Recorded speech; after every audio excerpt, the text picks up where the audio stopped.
మన ఫ్యామిలీ అందరికీ హాయ్ అండి. ఈరోజు పొద్దున్నే పత్తి చేనుకి మందేయటానికి వెళ్తున్నాం. మాతో పాటు లియో గారిని కూడా తీసుకెళ్ళామండి. ఇక ఈ సంవత్సరం పత్తి చేలు కూడా అంతకు బాగా ఏం లేవండి. వర్షాలు పడితే ఏకదీటిగా పడతానే ఉంటున్నాయా.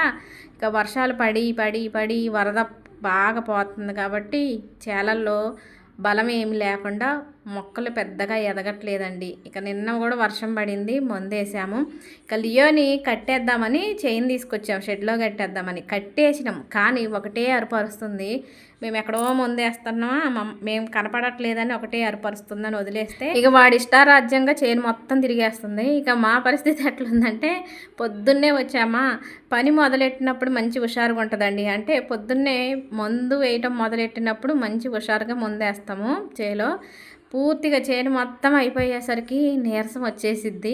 ఎట్లా అంటే మామూలుగా కాదు, ఒంట్లో శక్తి మొత్తం అయిపోయినట్టు ఉంటుంది. అంత నీరసంగా ఉంటుందండి. ఎట్లయితే ఇక మందేయటం అయితే అయిపోయింది. అంటే అటు ఇటుగా 11:30 అంటే 11:12 అట్లా అయ్యింది మందేయటం అయిపోయేసరికి. ఇక లియో గాని చూపిస్తా చూడండి. వచ్చేటప్పుడు మల్లెపువ్వు ఎట్టుంటుందో అట్టొచ్చిండు. ఇప్పుడు చూడండి, అదిగోండి. ఇప్పుడు మళ్ళీ ఎక్స్ట్రా పని, ఇంటికి వెళ్ళాక వీటికి స్నానం చేయించడం ఎక్స్ట్రా పని. ఇక అక్కడ నుంచి ఇంటికైతే వచ్చామండి. రాగానే ముందు స్నానం చేయించాము. కింద వదిలేస్తే మళ్ళీ ఆ తేమతో మట్టి అంతా పూసుకుంటుందని ఒక పాత నైటీ ఉంటే తుడిసి కుర్చీలో కూర్చోబెట్టామండి. ఇప్పుడు స్నానం చేయించాం కదా, వీడికి నిద్ర మంచి కమ్ముకొస్తుంది. చూడండి ఎంత బాగా నిద్రపోతుంది.